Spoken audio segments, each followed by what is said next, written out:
êtes debout, aujourd'hui, ce n'est pas encore moi qui va prêcher. Et aujourd'hui, j'ai demandé à Pasteur Yannick de chercher la face du Seigneur et de nous parler de la part du Seigneur.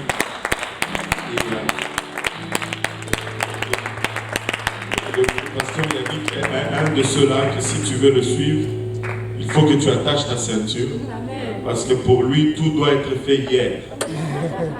Et il n'y a rien à faire aujourd'hui, tout doit être fait hier. Et c'est un de ceux-là que, quand je regarde l'Église francophone, il a eu un tel impact parmi nous. Et Seigneur vous dit ceci, on m'a toujours dit, j'épuise les jeunes, j'épuise l'Église. Je pense que c'est plutôt lui qui m'épuise. C'est plutôt lui qui m'épuise. Et il fait un travail extraordinaire. Si nous avons une présence en ligne, aujourd'hui, il porte la charge de tout cela sur ses épaules. Des fois, j'ai peur, je ne peux pas lui donner autre chose parce qu'il est tellement hyper chargé. Et tu veux quand même qu'il ait le temps de trouver une femme. Mais bon, mais on l'a tellement chargé qu'il n'a même pas le temps de faire cela. Mais il faut qu'on commence à le décharger un peu. Alléluia. Mais bon, alléluia. Mais je sais qu'il a une parole pour de la part du Seigneur pour vous. Parce qu'il a dit qu'il vient prêche sans crainte, ni faveur, ni hésitation. Prêche ta parole, frère. Sans masque.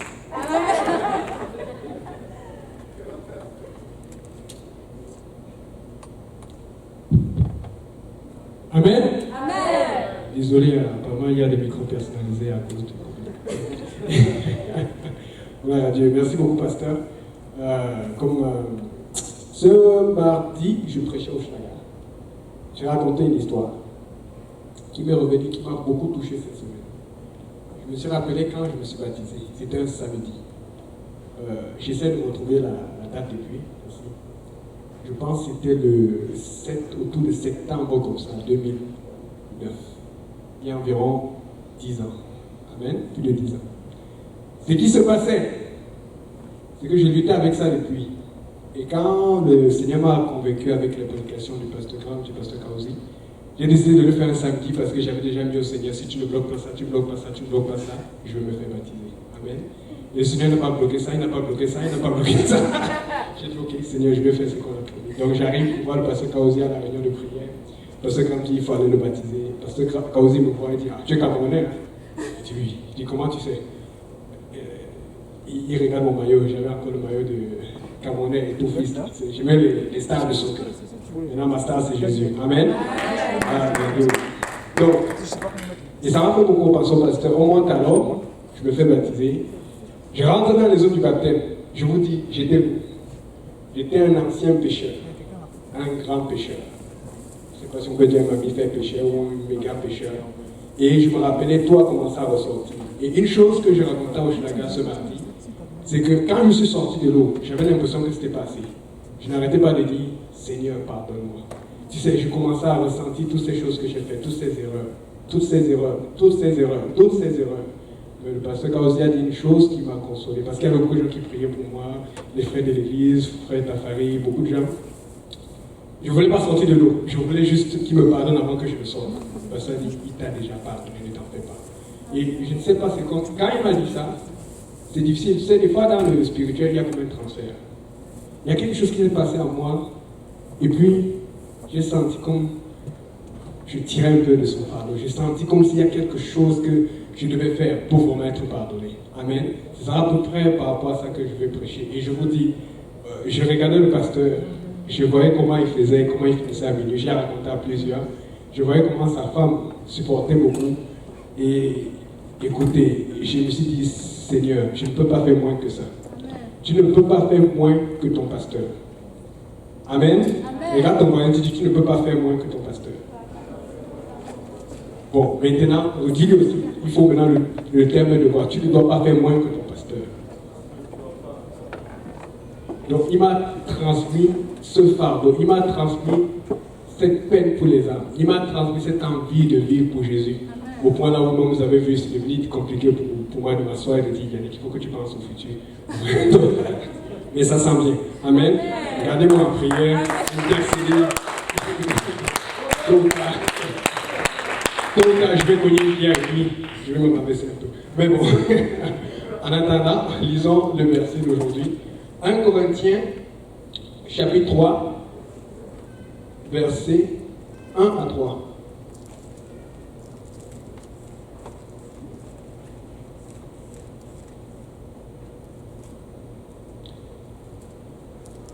Je lis au nom de Jésus.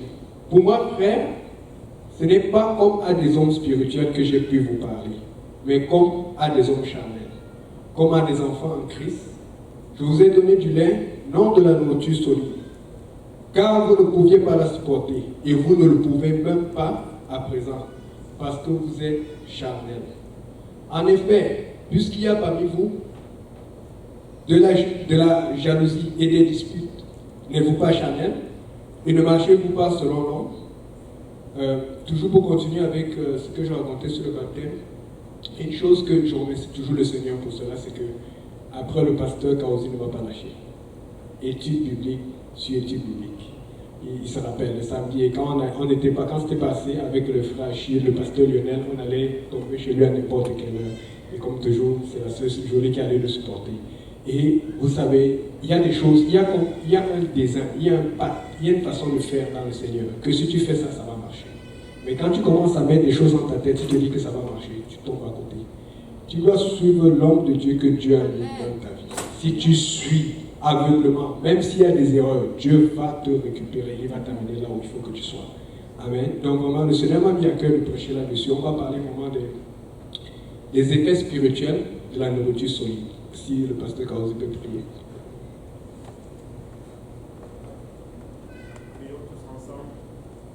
Seigneur Jésus, nous te rendons grâce encore une fois pour ton amour, ta bonté, ta fidélité. Merci pour le privilège, Papa, d'être encore ensemble. Le privilège que nous avons d'entendre, Papa, ta parole. Père, le privilège que nous avons de ressentir ta présence. En ce moment, alors que nous venons, Seigneur, nous venons prier que tu nous aides, Seigneur, que ta main soit sur ton serviteur, qu'il puisse nous donner cette parole sans crainte, ni faveur, ni hésitation. Oh Seigneur, que ta présence est dans ces lieux. Pas touche nos cœurs afin que nous puissions recevoir cette parole. Puisse trouver une place dans nos cœurs, Seigneur Jésus-Christ, y germer, y produire de fruits et que ces fruits nous conduisent jusque dans la vie éternelle. Père, c'est avec action de grâce dans les cœurs que nous te prions ici, dans le nom de Jésus. Nous disons tous au nom de Jésus. Au nom de Jésus. Amen. Vous pouvez vous asseoir. Donc, je ne sais pas, qui aime le lait ici? Amen. Tout le monde aime le lait ici. Là. Amen. Et pour nous qui venons d'Afrique, je ne sais pas, quelqu'un connaît le Cerelac? Amen. Le Cerelac, c'est pour les bébés, n'est-ce pas? Qui a goûté là le Cerelac? Tu as goûté la nourriture de bébé. Même le pasteur a goûté le Cerelac. Amen. Nous sommes dans une église franche. Alléluia. Maintenant, le lait, selon la définition, c'est la seule source de nutriments pour les jeunes mammifères. J'ai pris du côté du mammifère parce que vous savez, les animaux ont une ossature, ont un physique beaucoup plus solide que nous autres. Amen. Les animaux peuvent courir plus vite, les animaux peuvent endurer le froid, ils peuvent endurer la chaleur beaucoup plus intense. Amen. Donc, fait que, ici, là, on dit, c'est une source de nutriments pour les jeunes mammifères au tout début de leur vie, avant, merci beaucoup, qu'ils puissent digérer d'autres types d'aliments. Ce qui veut dire que même si tu prends un petit bébé lion ou un bébé éléphant, quelle que soit la force de son père ou de sa mère, si le bébé prend de la viande, quand il est né, il va mourir. Peut-être sa période d'adaptation, ça va être quelques jours ou, je ne sais pas, quelques semaines. Contrairement à nous, quand nous sommes bébés, ça va être plus long. Mais même un bébé mammifère a besoin de lait et du lait de sa mère. C'est pour ça qu'on a les mammifères qui nourrissent, tous les mammifères nourrissent leur bébé au lait. Amen. Donc maintenant, il apparaît ici alors qu'il y a des choses que quand tu es un bébé, tu ne peux pas faire, ou tu ne peux pas manger, ou tu ne peux pas recevoir. Mais il y a des choses aussi que quand tu es bébé, tu peux faire, des erreurs que tu peux faire, des gaffes que tu peux faire. Et je vous dis, on a fait des gaffes.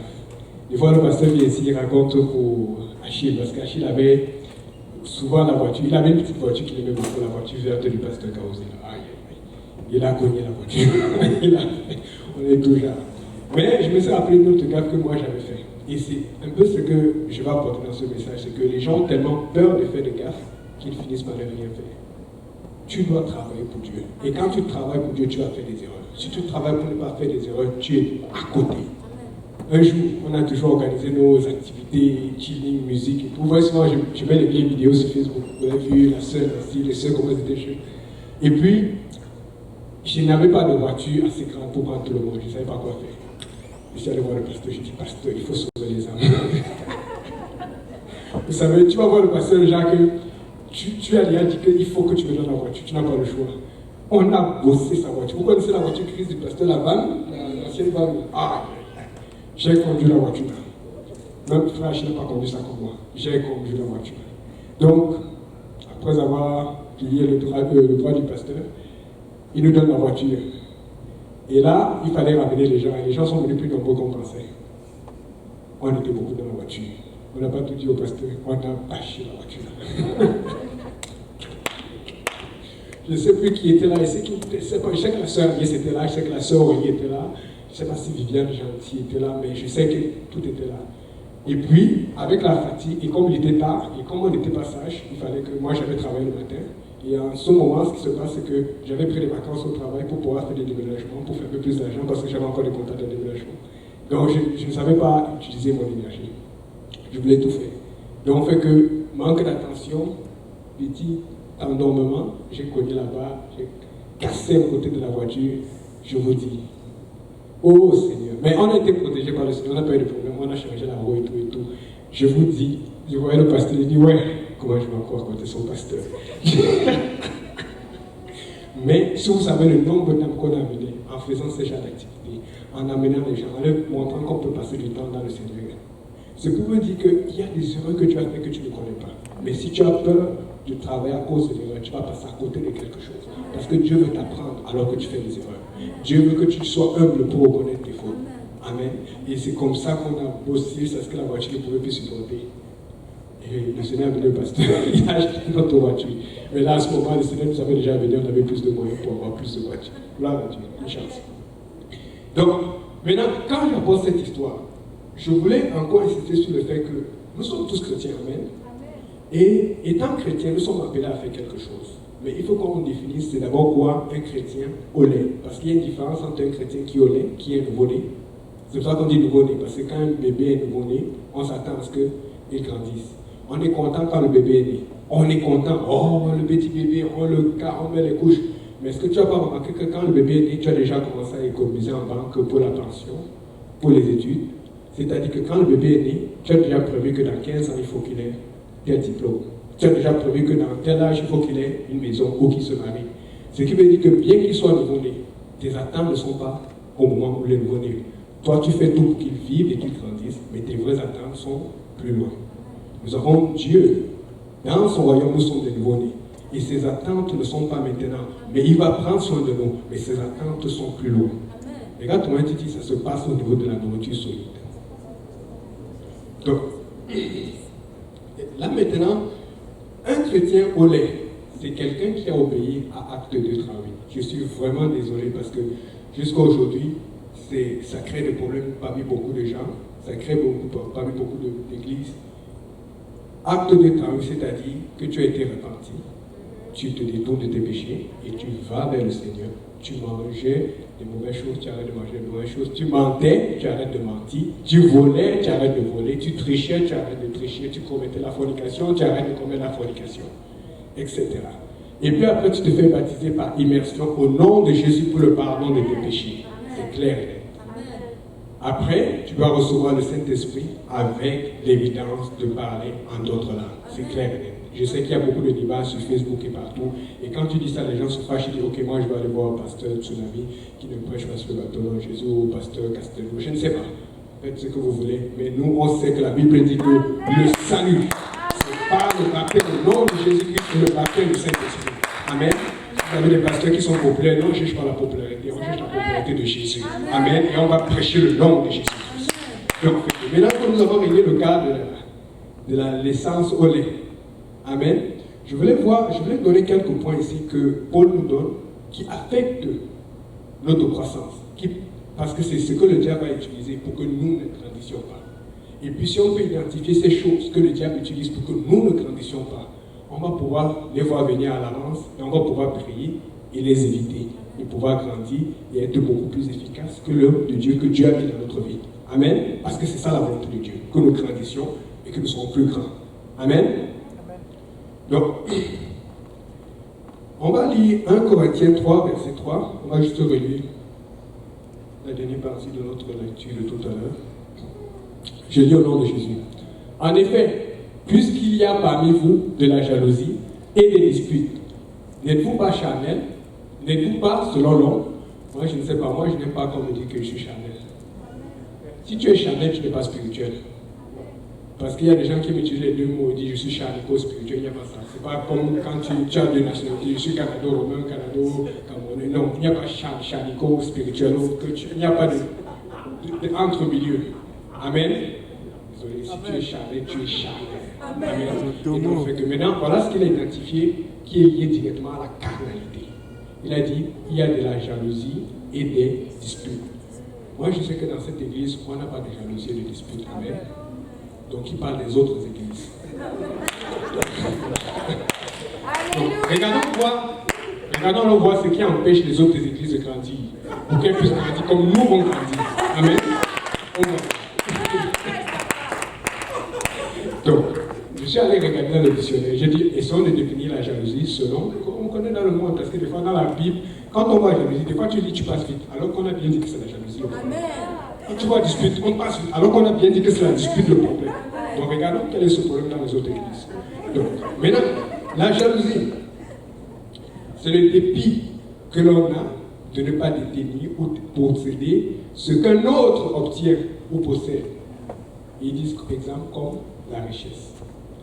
C'est-à-dire que si tu vois l'autre avec une nouvelle voiture, ou une nouvelle maison, ou une nouvelle robe que tu veux acheter depuis, et tu fais tu es dans la jalousie. Ou des fois, la jalousie, ce n'est pas ce que tu montres, c'est à l'intérieur. Ton attitude, comment tu analyses, comment tu gères ça. Autre définition, c'est la crainte que la personne aimée n'éprouve un sentiment de préférence pour quelque autre, ou que la personne ne soit infidèle. C'est-à-dire que c'est dans deux sens. Tu peux être marié avec quelqu'un, mais tu es toujours jaloux de la personne. Arrête de marcher avec lui, arrête de faire ça, arrête. Souvent, on a ce problème avec le ministère. Et je sais, parce que j'ai vu le pasteur Kausi, j'ai vu beaucoup de pasteurs. Des fois, gérer des frères et des sœurs, ça prend une vie de prière, vous ne pouvez pas savoir. Parce que si vous ne faites pas ça, vous êtes mal pris. Amen. Mais le problème, c'est ceci. Est-ce que parce qu'il y a tous ces risques, le pasteur Kausi ou les autres pasteurs vont arrêter d'aller chercher les âmes? Vous savez combien de fois ils ont été appelés chez nous ou ailleurs pour faire le ministère la nuit à 2-3 heures? Vous connaissez dans quelle situation ils sont retrouvés? Tu as besoin d'être ancré dans le Seigneur. Mais c'est ça que je viens de t'expliquer, c'est que vous ne pouvez pas éviter cette situation. Mais vous devez vous préparer pour avoir la force de traverser cette situation. Donc, maintenant, dans l'autre cas, souvent, tu peux aimer un frère ou tu peux aimer une sœur. Mais la sœur ne t'aime pas. Parce que des fois, là, c'est difficile à dire. Tu peux aimer beaucoup, tu peux me prier, Dieu te demande un rêve que c'est ton. Je ne sais pas si c'est Dieu qui t'a montré, mais quelqu'un demande un rêve. Mais la personne ne t'aime pas. Souvent, c'est ça qu'il faut dire. La personne ne t'aime pas. Mais la personne aime le Seigneur. Amen. Il faut se respecter. Amen. Maintenant, tu vois que la personne a plus d'affinité avec elle ou pas le plus avec elle. Et là, maintenant, c'est comme. C'est la jalousie. Mais il n'y a pas ça dans cette église. Je vous dis, il n'y a pas ça. Ça, ce sont les autres églises. Ils ont trop de problèmes. Donc, que le monde va grandir en paix. Amen. Maintenant, il y a aussi autre chose qu'ils ont donné comme définition. Ça, c'est encore plus subtil. Ils ont parlé d'humeur jalouse. C'est-à-dire que tu ne parles pas, tu ne fais pas des traits secs. Parce qu'il y a des gens, quand ils sont fâchés, ça va. Ça va pas. Ok. Il y a des gens qui vont te sourire. Et puis, je donne un exemple. Il va dire, Oh, elle dit, tu vas où? Je sors pour acheter quelque chose et puis pour aller dans l'église. Ah, tu vas encore à l'église. Et tu lui dis, c'est bon, Dieu te bénisse. C'est-à-dire qu'avec, comment on appelle ça? Avec l'ironie. C'est-à-dire que tu vas indirectement. Vous savez, il y a des choses que nous, on ne peut pas voir, mais Dieu voit tout. C'est pour ça que j'aime beaucoup quand le pasteur prêche dessus, quand il parle de motivation. Quand tu es motivé, et Dieu m'a mis au défi plusieurs fois, quand tu es motivé, même si les choses vont mal, si tu as la bonne motivation, Dieu va faire le chemin. Ça va s'ouvrir. Quand tu as la bonne motivation. Maintenant, le problème alors, c'est que si jamais, ce qu'il y a comme problème dans les autres églises, rentre dans cette église, et que tu réalises qu'il y a la jalousie dans ton cœur, et tu dis, oh Seigneur, je veux pas être comme dans les autres églises, et que tu réalises qu'il y a les disputes, voici le conseil que la Bible donne. La Bible dit qu'il faut avoir une forte vie de prière et un engagement spirituel. Pourquoi l'engagement spirituel? La prière, on le comprend, on a déjà prêché plusieurs fois dessus. C'est parce que quand tu es engagé spirituellement, tu es occupé. Amen. Tu n'as pas le temps de voir ce que Dieu donne à l'autre. Et même quand tu vois, ça n'a pas le même impact parce que tu es réjoui, parce que vous savez, Dieu donne des promesses. Dieu donne. C'est même ce qui a fait que j'ai été motivé à être patient, à demander à Dieu plusieurs choses. Parce que j'ai demandé tellement de choses à Dieu et il m'a donné plus vite que je ne pensais que j'ai dit. Donc si je demande, c'est qu'il me donne. Ça veut dire que je n'ai pas encore demandé plus. C'est comme ça que ça fonctionne avec moi. C'est comme, j'avais déjà mis même des temps. J'ai dit, bon Seigneur, je vais faire tout ce que tu vas me dire. Je sais que des fois ton temps, c'est ton temps et mon temps, c'est pas ton temps. Mais Dieu a tellement fait des choses. Je vous dis, quand on était avec le pasteur Kamosi, parce qu'aujourd'hui même, c'est parce qu'on doit laisser les gens partir. Mais quand il faisait l'étude chez nous à la maison, après on allait chez le frère Apo et tout, demandant au pasteur, demandant à sa femme, les études finissaient à minuit, parfois à 23h, il fallait commencer encore à négocier pour nous qu'il fallait chercher. C'était le désordre, dans le sens là, on ne savait pas quand on commence, on ne savait pas quand on finit.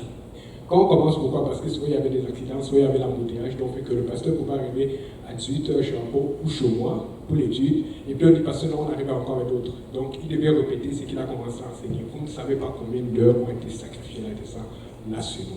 Ça, c'est vraiment très important. Donc, maintenant, cette occupation, parce que des fois, les gens viennent, ils voient le pasteur, on voit, je vous dis, c'est la plus grande église francophone ici au Canada. C'est la plus grande église francophone en Amérique du Nord. Les gens n'aiment pas le dire. C'est l'église la plus puissante dans le monde. C'est l'église qui soit avec cette église. Il n'y a pas d'église qui fait comme cette église. Il n'y a pas d'église qui a des enfants de l'église. Quand on regarde au niveau du potentiel, il y a beaucoup de pasteurs qui le regardent dans le mouvement pentecôtiste. Ça, c'est une église qui a le plus de potentiel que toute autre église partout dans le monde. Il faut dire les choses comme elles sont. Amen. Mais ça ne vient pas du hasard, ça vient du travail. Ça vient du travail. Et c'est comme ça qu'il travaille, il était occupé, et puis Dieu a appelé pasteur Sèche. Dieu a appelé pasteur, Dieu a appelé tel, il y a eu des amis tous autour. Et regardez comment l'équipe est grande, et regardez quel impact on a dans le monde aujourd'hui. Et ce n'est pas fini. Amen. Parce qu'il s'est mis à être occupé. Parce qu'il était occupé, il était occupé. Tu as un problème de jalousie? Dis à ton voisin, ta voisine, sois occupé. Quand tu es occupé, tu vas voir que ça va changer. Parce que quand tu es occupé, non seulement tu n'es plus distrait parce que tu vois les autres faire, mais tu commences à activer toi-même tes promesses. Tu commences à pousser pour que ça arrive. Tu commences à pousser pour que ça accélère, pour que ça aille plus vite. Amen. Là maintenant, la dispute. La dispute, c'est une discussion plus ou moins vive à propos d'opinion, à propos d'intérêt.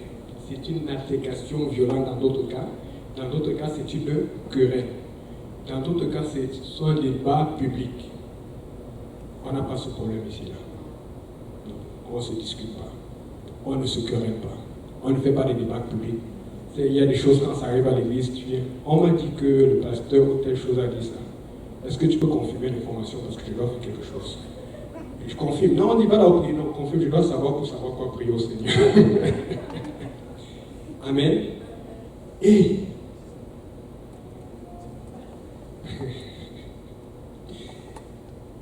pour sortir, lisons 1 Corinthiens 10, verset 24. Regardons comment Dieu nous conseille par son serviteur Paul de sortir de la dispute. Que personne ne cherche son propre intérêt, mais que chacun cherche celui d'autrui. Amen. Ça c'est quelque chose qui règle beaucoup les problèmes de dispute et même de jalousie. Si tu es vraiment motivé pour les uns, je vous dis, il y a certaines choses que des fois, j'oublie même que j'en ai besoin, mais c'est pendant que je fais le service de Dieu que je me rends compte que c'est de ça que j'avais besoin. Vous pouvez demander au pasteur. Si vous regardez l'ordinateur en haut là, le Mac, Achille avait toujours ses business. Il est venu un jour de son travail. Il dit, pasteur, j'ai 3 Macs à bon prix. Pasteur, je m'a pris. Pasteur, voir quand même c'est bon au Ben. Il a acheté les 3 Macs à très bon prix. Et vous avez vu, il y a un qui était à l'est, il y avait 2 qui étaient en haut. Mais l'autre ne savait pas vraiment. Et nous, pendant la pandémie, là, j'avais besoin de connaître parce qu'on voulait que les gens restent connectés. Et puis, il fallait mettre les versets bibliques et tout. Et ça fait longtemps que je voulais faire. Et c'est pendant cette pandémie que j'ai pu avancer sur beaucoup de choses que je n'avais jamais pu avancer. Des fois, tu vas chercher à faire les choses de Dieu, tu ne vas jamais avoir le temps. Mais Dieu va te donner le temps de faire ce que tu veux. Et puis là, maintenant, je cherchais un ordinateur. Mais l'ordinateur, vraiment, pour faire ce qu'on devait faire, ça devait coûter dans les $5 000. Nous sommes en train de faire les levées de fonds pour l'Est. Tu vas encore aller chercher $5 000 dans les fonds de l'église. C'est quoi? Ça fait mal. Amen. Donc moi, je me suis acheté un ordinateur. Mais j'ai acheté un ordinateur qui n'était pas trop cher, mais qui était efficace. Mais l'ordinateur n'était pas assez efficace pour faire le genre de vidéo qu'on fallait. Et puis Achille dit que, mais essayons un peu l'ordinateur là-bas, au truc là. Je demande au pasteur, il dit, oui, allez-y peut-être. On regarde les propriétés de l'ordinateur qui était disponible à l'Est. C'était l'ordinateur le plus puissant.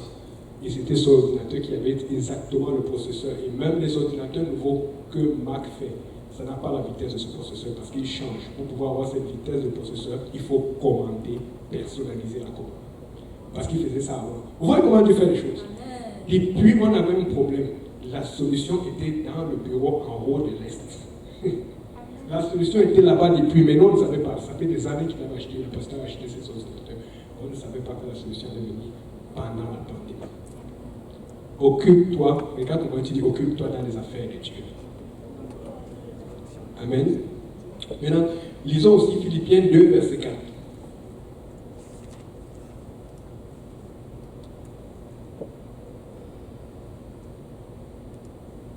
Que chacun de vous, au lieu de considérer ses propres intérêts, considère aussi ceux des autres. Écoutez, je suis pareil. Nous tous, on veut d'abord nos intérêts. Je veux d'abord manger en premier, je veux d'abord me marier en premier, je veux d'abord acheter une maison. Nous sommes tous pareils. Amen. Mais c'est toujours ça la Bible. La Bible va toujours aller à compte au courant de nos pensées ou de la pensée du monde. Amen. Si tu veux la main de Dieu dans ta vie, si tu veux éviter la jalousie et les disputes, commence à considérer les intérêts des autres. Amen. Et je vous promets, ce n'est pas facile. Mais si tu pries pour que Dieu te donne ce fardeau, pour que Dieu te donne ça à cœur, pour que Dieu t'aide, c'est des fois même, tu ne vas pas sentir de faire quelque chose. Des fois, les gens vont dire, oh, si je ne le sens pas, je ne le fais pas. Non, moi je te dis, si tu ne le sens pas, fais-le parce que tu es Dieu. Les gens font trop cette erreur. Ils attendent de sentir que Dieu l'appelle. Non, c'est un commandement de la Bible. On te dit, considère les intérêts des autres. C'est-à-dire, par exemple, tu as une sortie que tu vas faire, tu sais que le pasteur, il y a ça à faire, il y a telle chose. Tu vas parce que ça, c'est l'intérêt de l'église, ça, c'est l'intérêt du pasteur, ça, c'est l'intérêt de tel frère, de telle soeur. Ça va couper ton programme. Fais-le pour obéir. Tu vas voir, Dieu va te parler. Arrêtez de dire, oh, je ne le sens pas, Dieu ne m'a pas parlé. Vas-y, fais-le, obéir. Il faut obéir à la loi, c'est clair. Amen. Et donc, le X, c'est que, vous savez, on est plus efficace unis, mais nous devons être unis dans le même intérêt. Et donc, voici un exemple. Vous savez, vous voulez chercher l'intérêt d'autrui. Devinez quoi? On vient d'avoir une grande bâtisse à l'est. Et devinez quoi? Les comptes de l'église sont vides. On a tout mis dans la bâtisse. Donc ça va devenir comme dans le temple. Ça prend les gens de bon cœur. Et vraiment, le Seigneur m'a mis à cœur de parler de cela parce que c'était comme une confirmation. Je ne vais pas nommer le nom de la sœur, mais il y a une sœur qui m'a contacté cette semaine et qui a déjà anticipé. C'est une des sœurs qui a beaucoup participé pour les fonds de la bâtisse. Et puis je n'ai pas contacté le pasteur parce que je sais qu'il n'a pas encore commencé les travaux, mais il s'est déjà proposé pour faire les déjeuners, je pense, 1 ou 2 jours par semaine pour tous ceux qui vont travailler pendant toute la durée de la période. C'est le Seigneur, quand il a fait cela, et que le pasteur m'a demandé, il y a des cochers, j'ai dit, il m'a rappelé, il m'a dit, parle de ça. C'est l'attitude que Dieu veut. C'est-à-dire que c'est quelqu'un qui a pris un engagement. Vous savez, c'est quoi faire le déjeuner pour plusieurs, pas pour les épouses. Parce que les gens, les ouvriers sont les majeurs, amen. Il faut le dire. C'est quand tu travailles, il faut manger, il faut boire. Donc, ce sont les dépenses. Elle a dit que voilà ma participation. Elle a dit qu'elle va le faire pendant tout le moment. Ça, c'est, vous cherchez de l'engagement, il y en a beaucoup. Vous ne voulez pas qu'on ait les problèmes qu'il y a dans les autres églises? Regardez. Donc, maintenant, Philippiens 2, verset 21.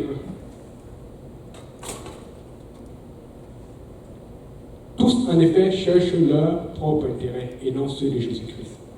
Des fois, tu sais, parce que ton frère t'a offensé, ou tu n'es pas proche de ton frère ou de ta soeur, tu sais, tu peux chercher l'intérêt de Jésus-Christ. Pourquoi je reviens encore à la baptiste de l'Est? Si tu vas aider à la baptiste de l'Est, ça n'aide pas directement ton frère ou ta soeur qui est dans l'ancienne baptiste. Ça aide le prochain frère et la prochaine soeur qui va venir dans cette baptiste à cause de ton travail que tu ne connais pas. Tu n'as pas de haine, tu ne la connais pas, tu ne le connais pas. Amen. Et donc c'est un intérêt pour cette personne que tu ne connais pas et un intérêt pour Jésus-Christ parce que tu vas mener cette personne à Jésus-Christ.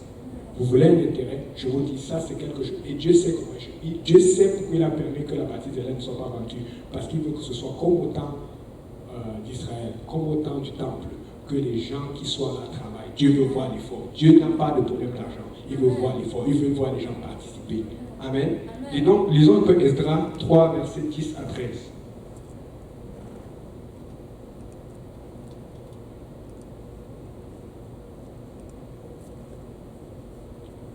Lorsque les ouvriers posaient les fondements du temple de l'Éternel, on fit assister les sacrificateurs en costume, avec les trompettes et les lévites, fils d'Asaph, avec les cymbales, afin qu'ils célébrassent l'Éternel d'après les ordonnances de David, roi d'Israël.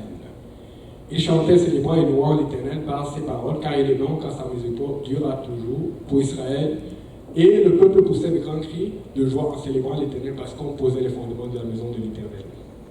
Mais plusieurs des sacrificateurs et des Lévites et des chefs de famille âgés qui avaient vu la première maison, dit qui avaient vu la première maison.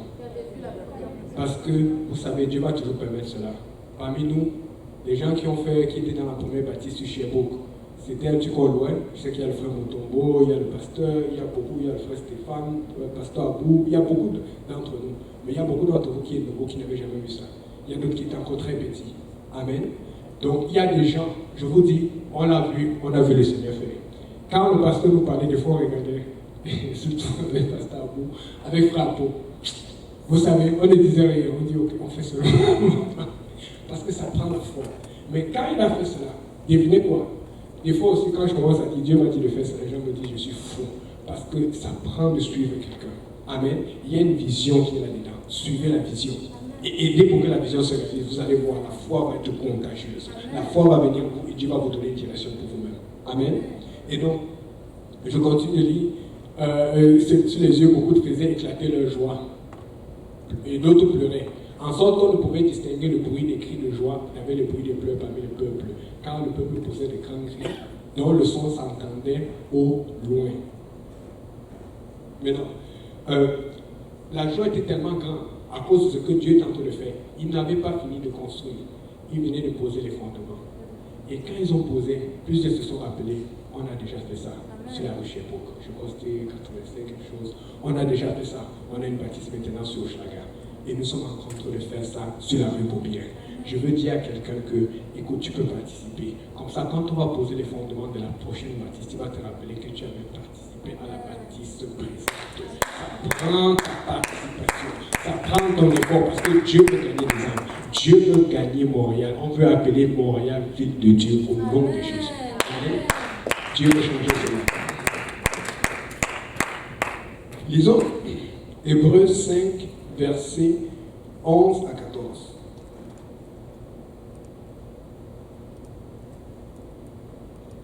Nous avons beaucoup à dire là-dessus. Et des choses difficiles à expliquer. Parce que vous êtes devenus lents à comprendre. Vous, en effet, qui depuis longtemps devriez être des maîtres, vous avez encore besoin qu'on vous enseigne les premiers rudiments des oracles de Dieu. Vous êtes en est venu avoir besoin de lait et non d'une nourriture solide. Nous sommes appelés à la nourriture solide. Or, quiconque est au lait n'a pas l'expérience de la parole de justice, car il est un enfant. Regarde, on m'a dit, je ne veux pas être un enfant. Maintenant, dans le verset 11, Paul dit quelque chose. Nous, on le prend parce qu'on lit la Bible, on dit Paul a écrit. Mais imagine s'il te disait ça aujourd'hui, ou si le pasteur te le dit. Il dit, verset 11. 5, verset 11. Parce que vous êtes devenus lents à comprendre. Si le pasteur te dit tu es devenu lent à comprendre, je pense qu'il y a beaucoup de gens, que ce soit pandémie, pas pandémie, c'est mon dernier jour dans cette église. Voilà le pasteur Paul qui est en train de dire à toute l'église, dans le monde entier, Écoutez, en plus, vous savez, les lettres étaient manuscrites. Et il devait prendre le temps de mettre l'encre parce qu'il devait les signer, de mettre le sceau parce que ça devait être transporté avec les moyens qu'on connaît, les chevaux et tout. Et ça devait être dans l'église. Donc, il savait que c'est pour ça que vous voyez, tous les manuscrits anciens, on prenait le temps au moment de les écrire, les sceller parce que quand tu avais écrit, c'était comme le roi, c'est parti, ça doit arriver. Donc, quand il écrit lent à comprendre, il sait que les gens là vont lire cela. Il n'y a pas un truc, c'est pas comme quand tu envoies un email, maintenant il y a l'option dans Gmail que quand tu envoies le mail, tu peux annuler vite. Tu dis, qu'est-ce que je fais? Il n'y avait pas cette option. Quand c'est parti, c'est parti. Amen. Donc, fait que si le pasteur te dit ou te fait penser que tu es lent à comprendre, dis Seigneur, aide-moi pour que je comprenne. Au lieu de commencer à te fâcher de prendre tes pieds. Parce que c'est le problème de ceux qui ne veulent pas la nourriture solide. Si tu ne veux pas la nourriture solide, et il dit que vous devriez être des maîtres. Maître dans le dictionnaire, c'est quelqu'un qui exerce son autorité, qui enseigne, qui est un instituteur. Donc, c'est-à-dire qu'il s'attend que vous devez être capable de commencer à enseigner ce que vous avez appris de quelqu'un d'autre. C'est ça la nourriture solide. Que tu as tellement eu de l'expérience, parce que vous savez, il y a la Bible qu'il faut obéir, mais Dieu veut que vous expérimentez sa puissance. Mais tu ne vas jamais expérimenter la puissance de Dieu si tu restes à la maison. Tu ne vas jamais expérimenter la puissance de Dieu si tu restes à l'école ou à ton travail. C'est dehors, là où il y a des gens. Vous savez, quand ils font les bénis de Saint-Michel, ou les activités JPN dehors, appelez le pasteur, appelez le pasteur Luna, appelez le pasteur Serge, appelez frère Boaz, appelez toutes ces personnes, demandez qu'est-ce qu'on peut faire. Ne laissez pas que ce soit toujours les mêmes personnes, que c'est toujours, on entend toujours frère Moya derrière pasteur Serge, qu'on entend toujours le frère James derrière pasteur Luna. Pourquoi on peut m'entendre vos noms? Il faut que tout le monde participe. Il faut, ne restez pas à la maison. Amen. Très important. Et donc, après que le frère Paul ait dit qu'on était en comprendre, il dit ceci que nous devions être des maîtres. Dans d'autres versions, il explique que nous devions être des experts. Un expert, c'est quelqu'un qui est fort versé en la pratique de quelque art ou de quelque connaissance qui s'apprend par expérience. Et quand on a dit tu as besoin d'expérience. Regardez partout quand tu veux un job, même si tu as la connaissance, même si tu as fait école de telle, formation, même cours en ligne, on va te demander ton expérience. Parce qu'il y a beaucoup de choses que tu ne peux que faire par expérience. Amen. C'est la même chose dans la maison de Dieu. Tu as besoin d'expérience. Mais qu'est-ce que tu reprends quand on commence à te dire, quand on te dit dans ton CV, ou quand tu as en entrevue, on te dit non, tu n'as pas assez d'expérience. Qu'est-ce que tu reprends en général? C'est ça, où tu dis, faites-moi travailler, donnez-moi une chance pour que j'ai cette expérience. Mais pourquoi tu ne peux pas dire la même chose dans l'église? Dans l'église, on n'a pas besoin de... On va te donner la chance, il y a beaucoup de travail. Quand tu vas faire une entrevue et qu'on te prend pas et qu'on te dit, oh non, non, tu dis, mais vous, personne ne me donne la chance, comment je vais avoir l'expérience? Comment est-ce que tu veux vivre pour Dieu sans expérience? Tu veux toujours rester là derrière, attendre? Non, tu dois monter, tu dois aller au front et qu'il y ait des risques, qu'il y ait des situations qui se passent et tu commences à apprendre. Il faut que tu ailles au front. En allant au front, c'est là où tu vas voir la main de Dieu. Amen. Alléluia. Donc, regardons un peu les effets de la nourriture solide. Qu'est-ce que ça va faire? Je sais que ça, la partie ici est un peu dure, mais vous savez, c'est comme ça que le Seigneur m'a donné, parce qu'il y a des choses que Dieu s'attend à ce que ce soit évident lorsqu'on est à la nourriture solide. Mais quand tu dis ça, c'est pour ça que j'ai utilisé là en comprendre pour commencer, pour savoir que ce n'est pas nous qui avons dit, c'est Paul qui a dit cela. Mais regardez autre chose que Jésus dit lui-même. Parce qu'on le lit tout le temps, mais j'ai l'impression qu'on passe ça trop vite. Lisons un peu Matthieu 12, versets 46 à 50.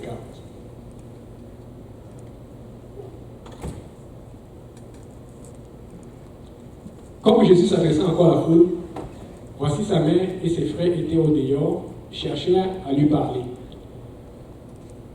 Quelqu'un lui dit, voici ta mère et tes frères sont dehors et ils cherchent à te parler. Écoutez, nous tous ici, si on vous dit que votre mère a fait le voyage, ou votre père a fait le voyage pour le Canada, il est là maintenant. Je ne dis pas que c'est mauvais, mais plusieurs vont sortir pour aller recevoir le mère à l'aéroport. Amen. Jésus est en train de faire le ministère de Dieu. Sa mère et ses frères sont arrivés. Donc tout le monde qui pensait que non, quand c'est ta mère et tes frères, il faut que tu arrêtes pour aller le voir. Il dit Jésus. Ta mère est là. Hé, maman. Hé. Passe devant Jésus, ne reste pas. Jésus leur répondait à celui qui lui disait, qui est ma mère? Qui sont mes frères? Puis étendant la main sur ses disciples, il dit, voici ma mère, voici mes frères. Pour ceux qui me connaissent, ce n'est pas qu'à quiconque fait la volonté de mon Père qui est dans les cieux, celui-là est ma mère et mon frère et ma mère et ma soeur. Pour ceux qui me connaissent, ce n'est pas pour faire la publicité, mais il faut le déclarer fort. Depuis que je suis venu à Dieu, ça a toujours été comme ça et c'est toujours comme ça. Les conseils du pasteur Kaosi ou de sa femme sont plus importants que les conseils de mon propre père ou de ma propre mère. Moi, je ne sais pas pour vous, mais comme je dis, peut-être que vous êtes rapide à comprendre, mais moi, dans ma lenteur à comprendre, c'est comme ça que ça a marché, c'est comme ça que Dieu m'a toujours dit. Écoutez, je prie beaucoup pour mes parents, je prie beaucoup pour ma famille, mais quand on parle de choses spirituelles, il n'y a pas de non-apostolique qui va me conseiller. Le premier conseil qui va marcher, écoute, si tu écoutes ce message, si tu es quelqu'un qui cherche la nourriture solide, le conseil du pasteur dans ta vie est le premier conseil qui compte. Le conseil de la femme de Dieu, la femme du pasteur, c'est le premier conseil. C'est toujours comme ça que ça fonctionne. Amen. Il n'y a pas d'ajustement, il n'y a pas de... C'est comme ça que ça marche dans la maison du Seigneur. Amen. Et puis, Galates 6, verset 10. Galates 6, verset 10. Ainsi donc, pendant que nous en avons l'occasion, pratiquons le bien envers tous et surtout envers les frères à la fois. C'est-à-dire que alors que la pandémie est là et nous savons que le Seigneur revient bientôt, nous en avons l'occasion. Faisons le bien, il faut être bon. Mais la Bible dit surtout envers les frères à la fois. Ça veut dire quoi? Les frères et sœurs apostoliques. La Bible, vous savez, des fois la Bible est tellement claire que des fois on essaie de comprendre autre chose. La Bible dit que la priorité, c'est l'Église. C'est ça que ça veut dire. C'est-à-dire que s'il y a une situation avec ton frère propre qui n'est pas dans l'église, et ton frère est propre, quand tu es propre, c'est-à-dire pas directement ton frère dans la chair, qui est dans l'église, la priorité c'est le frère de l'église. C'est comme ça que la Bible établit les choses. Parce que vous savez, des fois, pasteur c'est moi très gentil, on dit, ouais, il faut aimer Dieu, mais il faut souvent, des fois Dieu va donner le pardon, il faut aller dire les choses comme il faut, pour que les gens sachent comment ça marche en l'église. Dans l'église, ta priorité c'est l'église. La priorité c'est la famille de Christ. Je sais, je le souhaite et je le dis, je ne vais jamais m'autograder. Mais si un jour je faillis, si un jour je suis sur une pente descendante, je sais que le pasteur Kaosi va intercéder pour moi. Je sais que la sœur Julie va intercéder pour moi. Je ne suis pas sûr que mon père aura la force d'intercéder. Parce que vous savez, quand tu es resté dans l'église là pendant longtemps, tu sais c'est quoi l'intercession. L'intercession, ce n'est pas une chose qui marche en un jour. L'intercession, c'est quelque chose qui marche pendant des mois. Sauver une âme, ça va tirer ta vie, ça va tirer ton énergie, ça va tirer tes finances, ça va te tirer, ça va te faire mal. C'est pour ça que quand il n'aime pas, même si l'âme t'a insulté, même si l'âme a fait quoi, tu as tellement mal, tu oublies les insultes. Parce que ça fait mal à Dieu, tu peux ressentir. Si tu ne mets pas l'église en priorité, c'est pour ça que je vous dis, vous voulez être béni, vous voulez grandir spirituellement, mettez ces conseils, appliquez-les. Arrêtez de commencer à penser que vous devez le sentir avant de le faire. Arrêtez de commencer à penser que vous devez être rempli plein de l'esprit, parce qu'il y a des commandements de Dieu qui sont des commandements de Dieu et qui demeurent des commandements de Dieu et qui ne changent pas. Amen.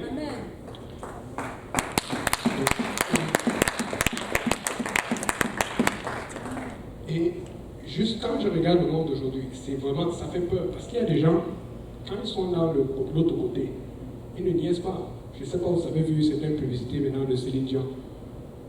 Certaines choses, c'est relatif au satanisme. Elle fait maintenant des habits pour enfants unisex. Ce sont des gens, quand ils commencent, c'est beau, c'est bien, c'est chouette. Mais plus ils avancent, plus ça devient. Ils sont passés du lait dans le satanisme à la nourriture solide. Mais nous ne sommes pas capables de comprendre cela chez nous. On est dans l'église depuis longtemps. On veut le lait, le baptême, les choses évidentes, mais on ne peut pas passer à la nourriture solide. Alors que dans le monde, ils le font. Allez aux États-Unis, et même dans certains endroits au Canada, il y a des églises de Satan. Ils ne se cachent plus. Ils te disent église de Lucifer, église luciférienne. Mais nous, on est en train de cacher notre foi. Nous, on est en train de cacher nos convictions. On veut s'ajuster. Les gens qui luttent par l'avortement, vous voyez les gens qui marchent dans les rues et tout ça, ils prennent même des bébés, ils commencent à les écraser, ils font des rituels sur la route. L'avortement, dans le temps, il y avait les gens qui faisaient des sacrifices à Moloch et tout ça. Je pense que le frère Mouton avait bien expliqué ça une fois, il y a longtemps, là, au truc. Il y avait ce qu'on appelle le sacrifice des bébés. Mais le diable cherchait une façon de faire ce que ce soit légal. Et puis il est venu légaliser l'avortement dans la plupart des pays du monde. C'est pour ça que vous voyez qu'il y a beaucoup de luttes aux États-Unis, là où Trump veut rendre ça illégal. Parce que c'est un sacrifice qui donne du pouvoir à l'ennemi. Et les gens ne le savent pas. Ils pensent que non, c'est correct, il faut avoir le contrôle de son corps. Ton corps appartient à Dieu. C'est Dieu qui t'a créé.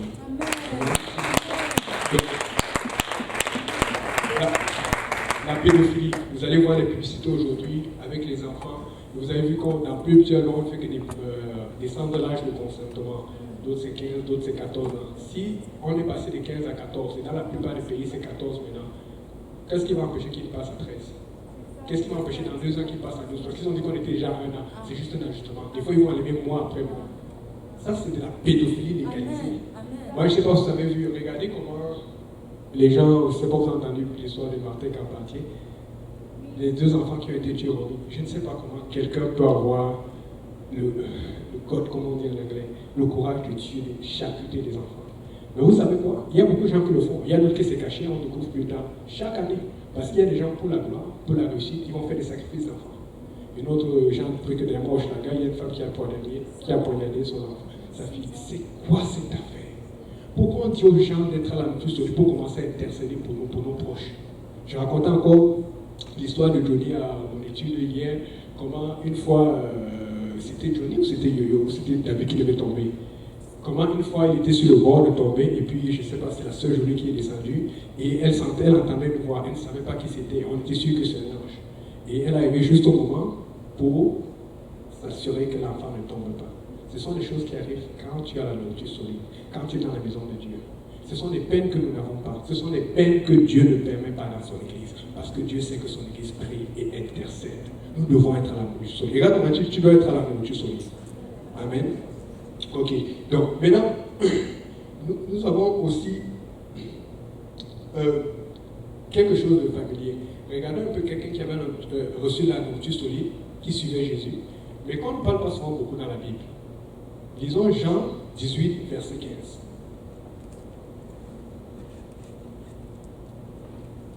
Je lis au nom de Jésus. Simon-Pierre, avec un autre disciple, que quelqu'un dise un autre disciple, suivait Jésus. Ces disciples étaient connus du souverain sacrificateur et il entra avec Jésus dans la cour du souverain sacrificateur. Le verbe connaître, c'est le même quand le pasteur a prêché ce mercredi, il a parlé de gignosco. Connaître, ça veut dire que intimement, ça veut dire que de la famille. Et beaucoup de gens pensent, ça ce sont les recherches, ce sont les choses qu'on va demander au Seigneur quand on va au ciel. Les gens pensent que soit c'était le fils du souverain sacrificateur, soit c'était un neveu, quelqu'un de très proche.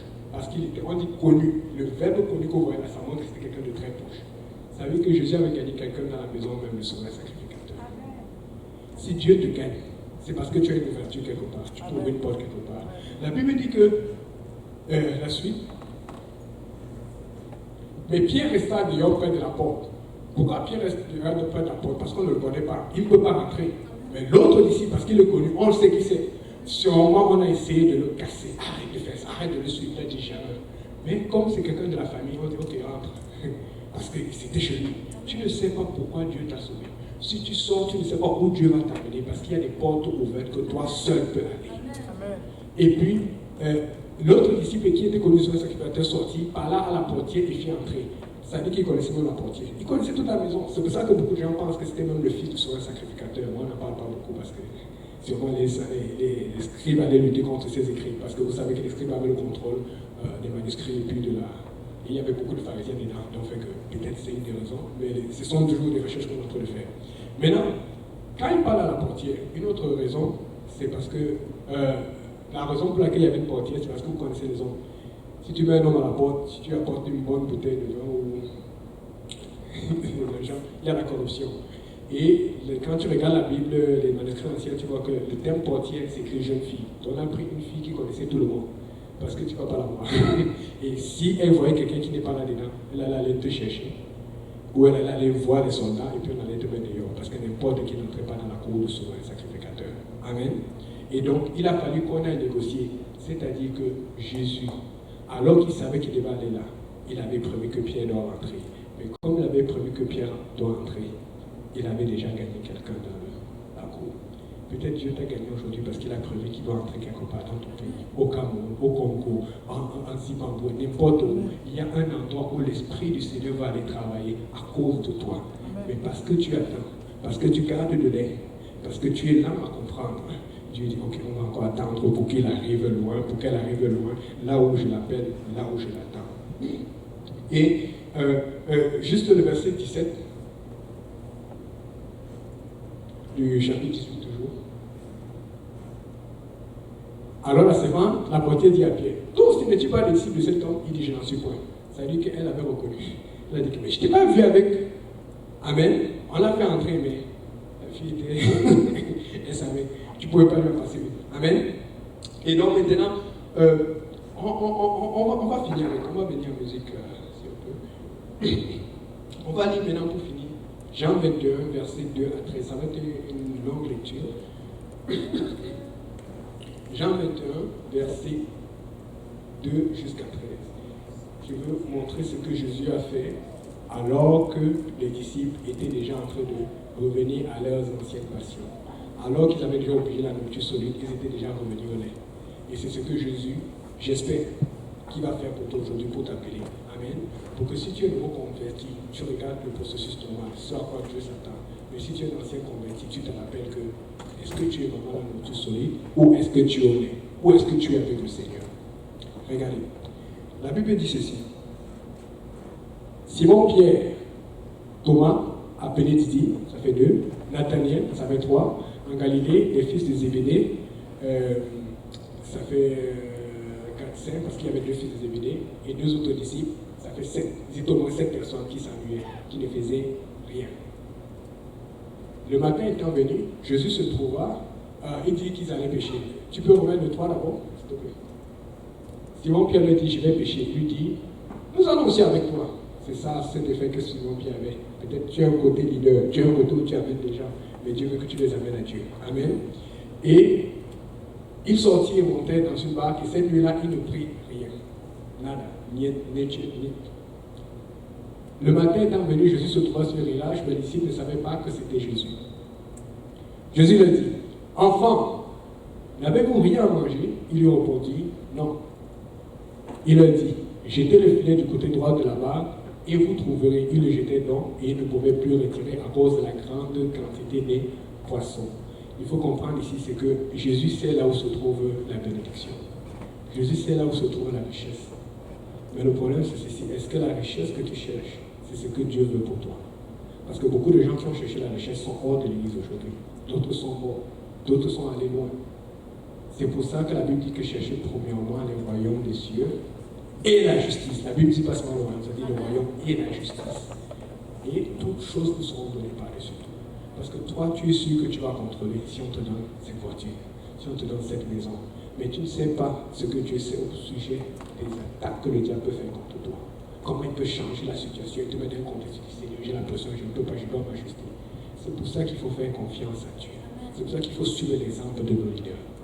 Maintenant, il dit, verset 7, alors le disciple que Jésus aimait dit à Pierre, c'est le Seigneur. Et Simon-Pierre, dès qu'il eut entendu que c'était le Seigneur, mit son vêtement et sa ceinture, car il était nu, et nu, ça dit légèrement habillé dans les versions anciennes, et se jeta dans la mer. Continuons. Les autres disciples vinrent avec la barque, tirant le filet plein de poissons, car il était éloigné de terre que d'environ 200 coudées. Lorsqu'il fut descendu à terre, il vit là des charbons allumés, du poisson dessus et du pain. Tu sais, le Seigneur savait ce qu'ils avaient besoin, un peu comme le Seigneur a prévu pour l'ordinateur, il savait déjà ce dont on avait besoin. Et donc, vous savez, quand tu sors de l'eau, tu es mouillé. Il faut que tu te sèches, il faut que tu ailles ramasser du bois, il faut que Dieu nous a sauvé au moins 2 heures de travail. Il a dit, venez manger. C'est pour dire que des fois tu penses à des choses, Dieu a déjà pensé à ça avant toi. Mais ce que Dieu veut, c'est que tu commences à faire ce qu'il te demande de faire. Alors que tu commences à faire ce qu'il te demande de faire, de l'autre côté, il commence à pouvoir ce dont tu as besoin. Amen. C'est pour ça qu'Abraham, quand il allait sacrifier son fils, comme Dieu lui a demandé, il n'avait jamais vu le bélier qui arrivait, mais il savait que Dieu allait faire quelque chose. Dis à ton voisin, Dieu va faire quelque chose. Il faut juste que tu commences à travailler. Et Jésus lui a dit, apportez les poissons que vous venez de prendre. Simon-Pierre monta dans la barque et il en tira. Et il tira à terre le filet, plein de 153 grands poissons. Et quoi qu'il y en ait tant, le filet ne se rompit point. Parce que si tu travailles, tu ne vas pas être bon en compte. Dieu va t'aider. Dieu va faire que l'église soit capable. C'est pour ça que quand l'église de l'Est a grandi, Dieu nous a donné une nouvelle bâtisse. La bâtisse ne va pas se rompre. Il y aura assez de bâtisses pour les recevoir, mais il faut aller travailler. Le filet, ça c'est un miracle parce que normalement le filet aurait dû se rompre parce qu'il n'avait pas l'habitude de faire ce genre de pêche. Mais Dieu a protégé même le filet. C'est pour te dire que ce que tu utilises, Dieu va protéger ce que tu utilises. Mais va sur le chemin de bataille. Va à la nourriture solide. Commence à considérer les choses que Dieu considère. Amen. Jésus leur dit, venez manger, et aucun des disciples n'osait lui demander, qui es-tu, sachant que c'était le Seigneur. Jésus s'approcha et prit le pain, et leur en donna, et il fit de même du poisson. C'était déjà la troisième fois que Jésus se montrait à ses disciples depuis qu'il était ressuscité des morts. Après qu'il eut mangé, là ça devient intéressant. Jésus dit à Simon-Pierre, Simon, fils de Jonas, m'aimes-tu plus que ceci? Et ça c'est important parce que le pasteur a expliqué cela. Vous savez, en grec, il y a trois façons d'aimer. Il y a eros, ça c'est l'amour érotique, ça c'est un homme et une femme. Il y a philéo, philéo ça c'est l'amour amical. C'est l'amour pour ton prochain, c'est normal et tout. Mais il y a agapa, agapa, quand c'est non contracté. Agapao, ça veut dire, ça c'est l'amour de Dieu, c'est l'amour affectif, c'est l'amour avec tous les risques. Amen. Maintenant, juste pour vous dire, je suis parti faire des vérifications. Faites-moi confiance pour aller vérifier après. Lorsque le Seigneur dit Simon, m'aimes-tu, il dit agapao. C'est-à-dire que agapa, c'est ce que tu m'aimes d'affection. Regardez, c'est que Pierre répond. Seigneur, tu sais que je t'aime. Quand tu vas regarder la Bible ancienne, je vous promets, j'ai vérifié. Il ne répond pas je agapo, il répond je philéo. C'est-à-dire qu'il répond Seigneur, je t'aime amicalement. Alors que Dieu a dit est-ce que tu m'aimes d'affection? Maintenant, on sait que Pierre aimait Dieu, n'est-ce pas? Mais le problème, c'est qu'il ne comprenait pas de l'amour dont Dieu parlait. Dieu te demande aujourd'hui est-ce que tu m'aimes? Parce que des fois, et c'est pour ça que Paul dit vous êtes devenus l'un à comprendre. Parce que des fois, tu penses que tu comprends, alors que tu ne comprends pas. Va demander à Dieu. Et une des choses qui m'a beaucoup aidé, alors que je suivais Pasteur Kauzu, je le suis toujours, alors que je suivais Pasteur Sage, c'est que je ne comprenais pas, mais je faisais juste. Alors que je faisais, Dieu m'ouvrait les chemins. Alors que je faisais, Dieu augmentait ma conviction. Tu ne comprends pas, suis ton leader. Tu ne comprends pas, suis la personne qui te dirige. Je vous dis, ça marche, c'est la garantie, parce que si quelque chose t'arrive, ce leader va rendre compte de toi. Mais tu ne peux pas suivre les gens qui ne font même rien sur la sanctification sur Internet et partout. Il y a tellement de faux prédicateurs. Il y en a tellement qui vont, il y en a qui la plupart vont en enfer, qui ne prêchent même pas la sainteté, qui ne prêchent pas le baptême au nom de Jésus, mais ils sont populaires. Dieu dit, quand on commencera à dire du bien de vous, faites attention. Quand on commence à dire trop de bien de toi, fais attention. Nous, on n'est pas là pour qu'on dise du bien de vous, on veut qu'on dise du bien de Jésus. Seulement du bien de Jésus. Et puis, il dit Père mes agneaux. Tu vas voir, la première chose, il dit Père mes agneaux, la deuxième chose, il dit Père mes brebis. Quand tu regardes toujours la version ancienne, les dictionnaires sur Internet, ça parle mes petits agneaux. Donc il veut dire fais attention aux petits. Après il dit Père mes brebis, il dit fais attention à ceux qui sont là depuis longtemps. Donc là, il te dit, tu vas influencer beaucoup. Tu n'influences pas seulement un groupe, tu dois regarder et les petits, et tu dois regarder et ceux qui sont là depuis un moment. Et il continue, verset 16. Il lui dit une seconde fois, Simon, fils de Jonas, m'aimes-tu? La même chose. Il dit agapas, et l'autre dit philéo. Ce qui veut dire, est-ce que tu m'aimes l'affection? Mais lui dit philéo. Et il dit, Seigneur, tu sais que je t'aime. Jésus lui dit, paie mes brebis. Paul dit, vous êtes là à comprendre. Il ne comprenait pas la question de Jésus. Parce que des fois, on répond vite au pasteur, on répond vite à la femme de Dieu, on répond vite à Dieu, mais on ne comprend pas ce que Dieu nous demande. Est-ce que tu es sûr que tu comprends ce que Dieu te demande de faire? Maintenant, le dernier, toujours vérifier. Il lui dit pour la troisième fois, fils de Jonas, Simon, même tu, cette fois-ci, il n'a pu utiliser agapao. Il a utilisé philéo, parce qu'il a compris que Simon ne comprenait pas. Il savait que Simon allait s'attrister. Il a dit, ok, est-ce que tu m'aimes alors? Est-ce que tu m'aimes philéo? Et puis, et là, il a répondu, il dit, Seigneur, tu sais que je t'aime. J'ai dit, paie mes brebis. Et la Bible dit que Pierre fut attristé, parce que Dieu savait. Souvent, Dieu est en train de nous parler. Tu as l'impression que Dieu répète. Et ça commence même à t'énerver. Je dis ça parce que moi aussi, je suis passé par là. Ça commence à t'irriter. Tu commences à dire, j'attends après Dieu depuis mes promesses. J'attends ça. Je fais ça, mais rien n'arrive. Mais regarde, Dieu a commencé à changer de regard. Des fois, Dieu change de langage. Il diminue avec toi. Pas parce qu'il est d'accord, mais parce qu'il ne veut pas te perdre. N'arrive pas à un niveau là où Dieu est obligé d'accepter dans la maison de Dieu avec le lait, alors que Dieu s'attend à ce que tu manges la nourriture spirituelle. Nous sommes tous appelés à manger de la nourriture solide dans l'église. Qui connaît? Il n'y a pas de lait dans l'église. L'église, c'est pour la nourriture solide. Et si tu n'es pas la nourriture solide, tu demandes à Dieu, donne-moi la force parce que je dois aller à ce qui est solide. Il y a du travail dehors. Et il dit, Seigneur, tu sais que je t'aime. Maintenant, ma question pour toi aujourd'hui. On va finir avec le verset 18. Regarde ce que Dieu dit, si tu l'aimes. vérité, quand tu étais plus jeune, tu dessinais toi-même. Tu peux t'habiller toi-même. Et tu allais où tu voulais. Je vous dis, le pasteur nous a... Il a marché derrière nous. On a donné les mots de tête avec pasteur, avec frère, avec Apo, on lui a donné. Et c'est ce que nous, on commence à entendre même de la part de Dieu. Mais c'est comme ça qu'on a gagné les âmes. C'est comme ça que beaucoup d'entre nous sont venus. Mais la Bible dit, mais quand tu seras vieux, tu étendras tes mains et un autre te sèmera, ou il te mènera où tu ne voudras pas. C'est-à-dire que Dieu s'attend à ce que quand tu matures, tu ne vas plus là où tu veux. Il y a des endroits, il y a des choses que je pourrais faire avant, mais aujourd'hui Dieu dit c'est non. Il y a des choses où jamais Dieu dit c'est non. Est-ce que Dieu est capable de te dire non sans que tu t'offenses aujourd'hui? Sans que tu t'attristes comme Pierre? Parce que je suis sûr que si Pierre n'était pas attristé, Dieu aurait continué à lui dire agapao. Mais Dieu a changé de langage parce que quand tu commences à t'attrister, tu peux perdre ta promesse. Ne t'attriste pas parce que Dieu t'a parlé. Si Dieu te parle en ce moment, ne t'attriste pas, mais va plutôt te repentir. Tu dis Seigneur, donne-moi la force parce que je veux te servir. Si Dieu te dit, est-ce que tu m'aimes?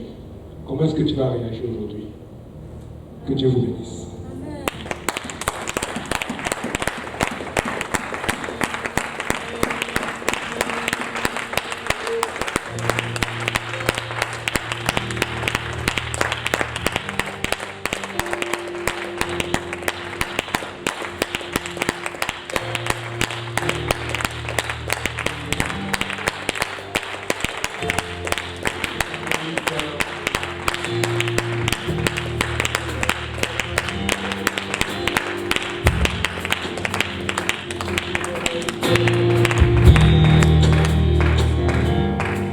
Alléluia Jésus, Alléluia.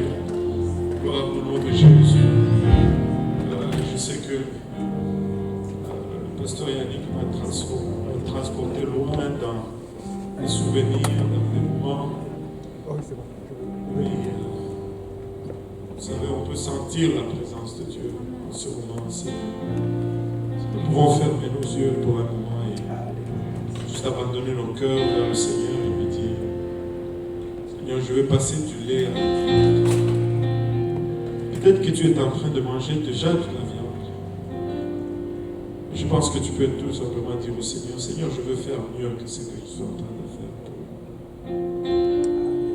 Seigneur, je veux aller plus loin avec toi.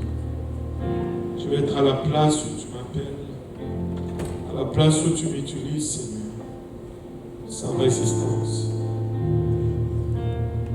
Où je me fonds complètement dans ta volonté, Père, afin que celle-ci puisse vraiment avoir le dessus.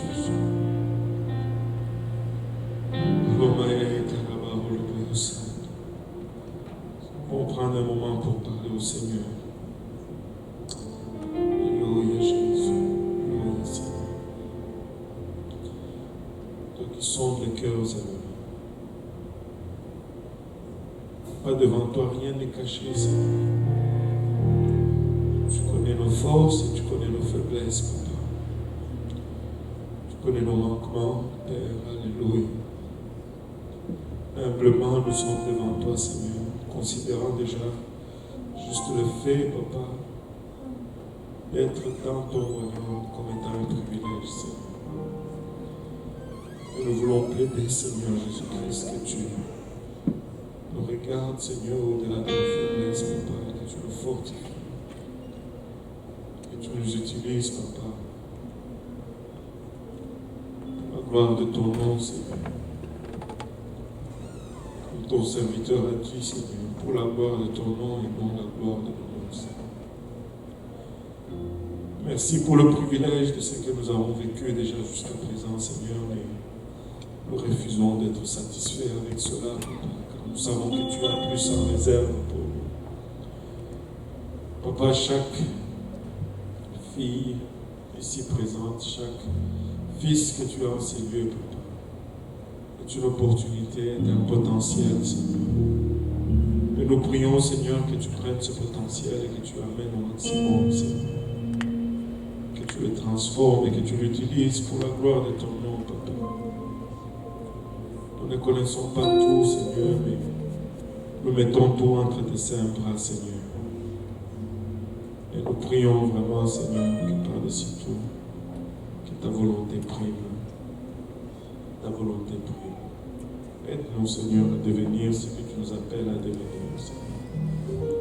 Nos jeunes, nos enfants qui sont nés dans ta maison, Seigneur, amène-les dans cette place, pas où ils ont cette relation personnelle avec toi, où tu les utilises, Seigneur, comme tu as utilisé les parents qui sont venus avant, Seigneur.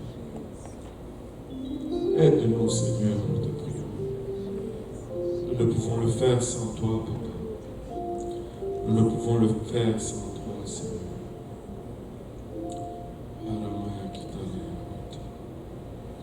Que toute gloire et tout honneur te reviennent, Seigneur. Au nom de Jésus. Au nom de Jésus.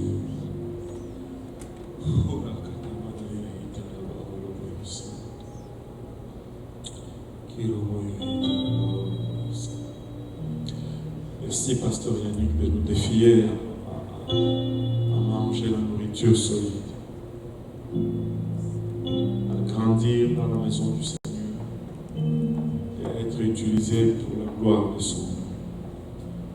Pas pour la gloire du pasteur. Et nous ne cherchons pas à être populaires. Nous voulons que Jésus soit connu. Amen.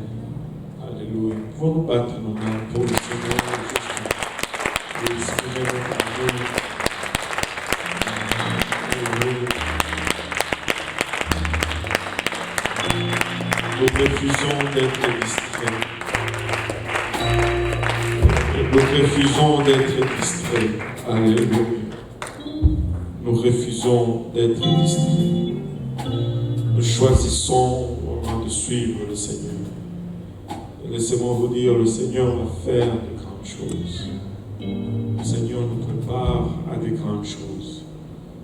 Encore une fois, merci Pasteur Yannick. Et moi je prends cela comme un défi. Je veux manger de la nourriture solide. Je veux faire plus que mon pasteur, moi aussi. Alléluia. Je veux faire plus que mon pasteur. Je veux travailler dans la maison. Je veux revenir à ses qualités. Consommé par les études bibliques. Et il a même été généreux, il a diminué. Des fois c'était 1h, 2h du matin, des fois. Des fois c'était minuit que j'ai quitté Saint-Jérôme pour rentrer à la maison. Et quel du temps qu'on a eu dans le Seigneur. Mais le Seigneur nous réserve encore mieux. Parce que la pluie de la deuxième maison est toujours plus abondante. Est toujours plus abondante. Et j'entends le bruit de la pluie. Alléluia.